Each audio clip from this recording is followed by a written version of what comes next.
Assalamualaikum warahmatullahi wabarakatuh. Selamat pagi Bapak dosen pembimbing, Bapak Arnubi SPD MPD, beserta rekan-rekan kelas 4A yang saya banggakan. Baiklah, saya Farid Zulkarnain selaku moderator di kelompok ini yang membahas tentang modul 9. Segala puji bagi Allah yang telah memberikan kita nikmat iman, nikmat Islam, nikmat kesehatan sehingga kita dapat berkumpul di acara rutinitas kita setiap hari Minggu, yaitu perkuliahan tanpa ada halangan suatu apapun. Kedua, salawat serta salam tak lupa kita curahkan kepada junjungan kita Nabi Agung Muhammad Sallallahu Alaihi Wasallam yang kita nantikan syafaatnya di yaumul kiamah nanti.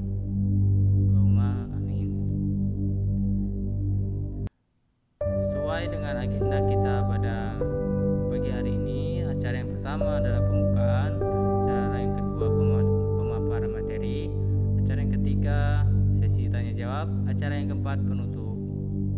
Baiklah, rekan-rekan, saya selaku moderator di kelompok ini berharap kepada rekan-rekan kelas 4A yang lainnya supaya aktif di dalam sesi tanya jawab nanti. Baiklah, marilah kita buka acara ini dengan melafazkan basmalah bersama-sama. Selanjutnya, acara yang kedua yaitu pemaparan materi akan disampaikan dengan rekan saya melalui video pembelajaran di bawah ini. Selamat menyaksikan.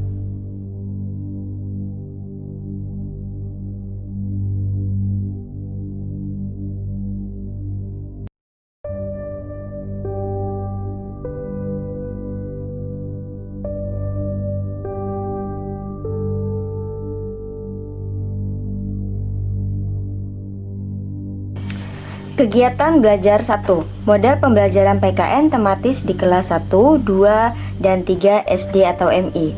A. Langkah-langkah model pembelajaran tematis PKN. 1. Hakikat pembelajaran tematik. Menurut teori perkembangan kognitif dari Piaget, anak usia 6-12 tahun berada pada tahap operasi konkret hingga operasi formal awal. Di tahap ini, mereka mulai mampu berpikir secara logis, tetapi masih membutuhkan contoh konkret dalam belajar.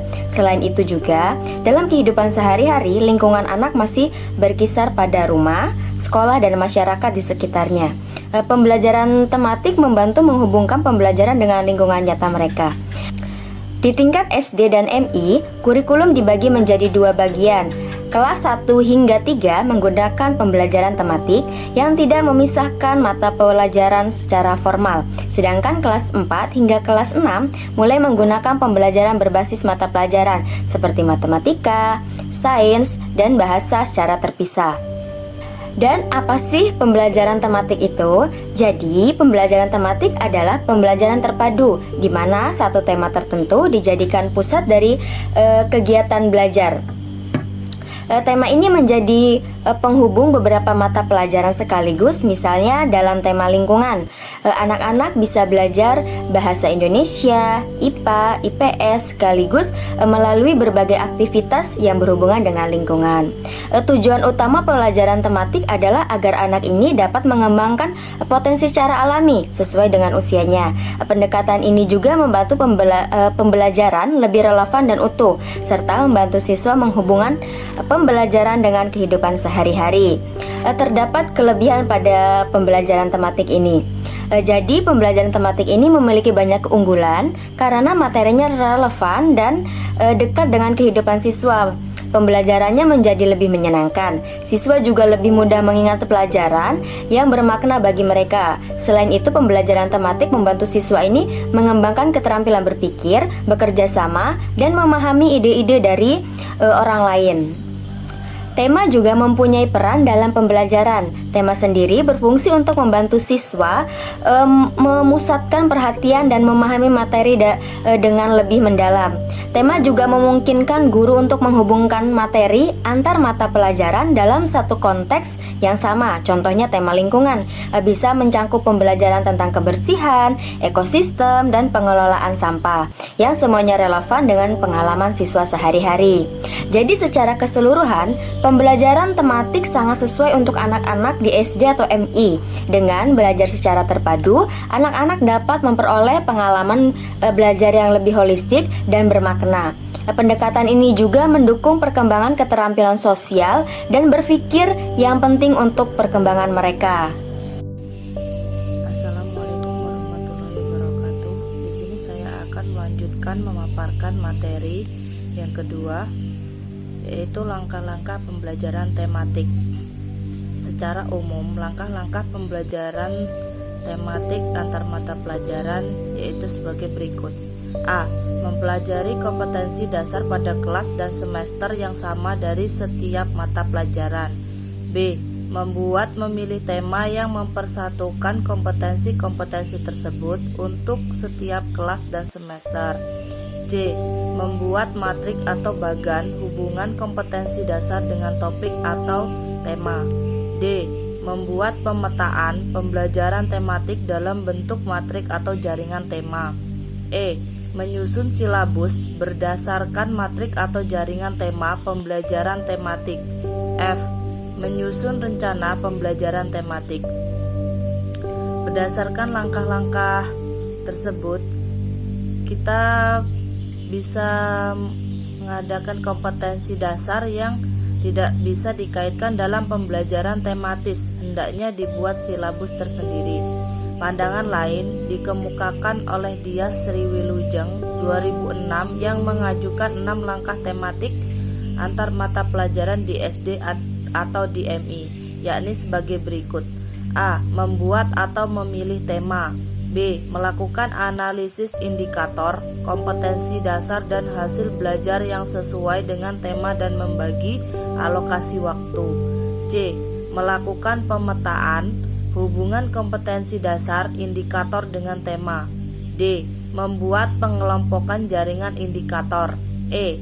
Melakukan penyusunan silabus dan menyusun rencana pembelajaran. Baiklah, mari kita bahas langkah-langkah tersebut secara lebih terperinci lagi. A. Membuat atau memilih tema. Menurut Diah Sriwilujeng, ada beberapa kriteria yang perlu dipertimbangkan dalam pembuatan tema yang akan dikembangkan di sekolah dasar kelas rendah, yaitu sebagai berikut. 1. Tema yang dikembangkan tidak terlalu luas namun dapat dengan mudah dipergunakan untuk memadukan banyak mata pelajaran. 2. Bermakna, yang mengandung arti bahwa tema yang dipilih untuk dikaji harus memberikan bekal bagi siswa untuk belajar selanjutnya. 3. Tema yang dikembangkan harus sesuai dengan tingkat perkembangan psikologis anak. 4. Tema yang dikembangkan harus mampu mewadahi sebagian besar minat anak di sekolah. 5. Tema yang dipilih hendaknya mempertimbangkan peristiwa-peristiwa otentik yang terjadi di dalam rentang waktu belajar. 6. Mempertimbangkan kurikulum yang berlaku dan harapan masyarakat terhadap hasil belajar siswa. 7. Mempertimbangkan ketersediaan sumber belajar. Yang selanjutnya B. Melakukan analisis standar kompetensi dasar indikator yang disesuaikan dengan tema dan alokasi waktu. Standar kompetensi adalah standar kemampuan yang harus dikuasai untuk menunjukkan bahwa hasil mempelajari mata pelajaran tertentu berupa penguasaan atas pengetahuan sikap dan keterampilan tertentu telah tercapai. Contoh standar kompetensi dasar, hasil belajar, dan indikator mata pelajaran pendidikan kewarganegaraan dan pengetahuan sosial kelas 1 sekolah dasar kurikulum 2004. C. Melakukan pemetaan hubungan kompetensi dasar indikator dengan tema yang telah dibuat. Ada beberapa hal yang mesti kita lakukan, yaitu sebagai berikut. 1. Mengidentifikasi semua indikator dan kompetensi dasar dari semua mata pelajaran seperti agama, bahasa Indonesia, matematika, pendidikan kewarganegaraan dan pengetahuan sosial, kertakes, dan pendidikan jasmani. 2. Memasukkan hasil identifikasi ke dalam format atau tabel hubungan indikator dan kompetensi dasar ke dalam tema yang relevan.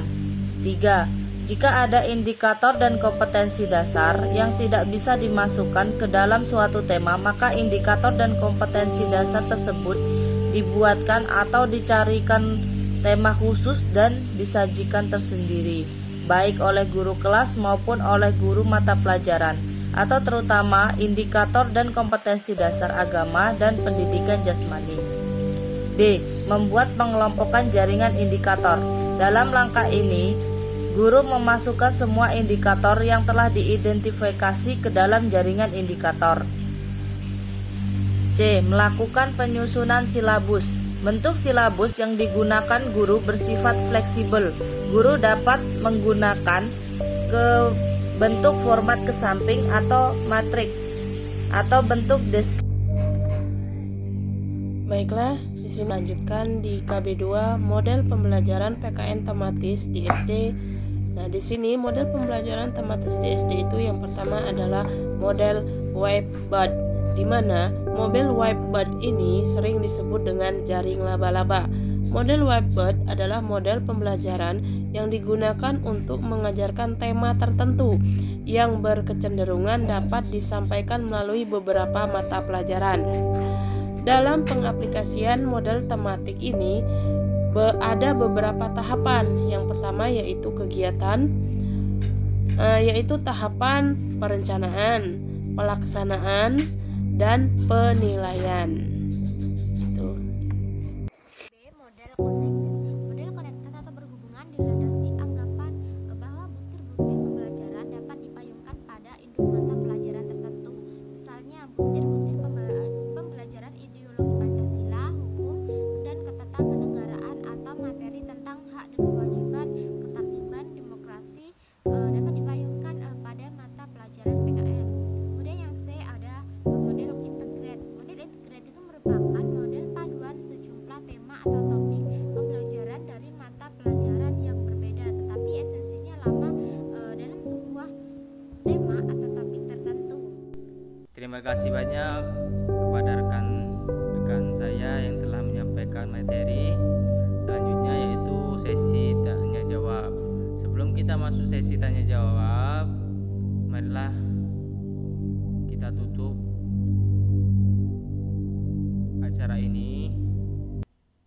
Saya selaku moderator memohon maaf apabila dalam pembawaan acara saya banyak kesalahan dalam berkata yang sengaja maupun tidak sengaja.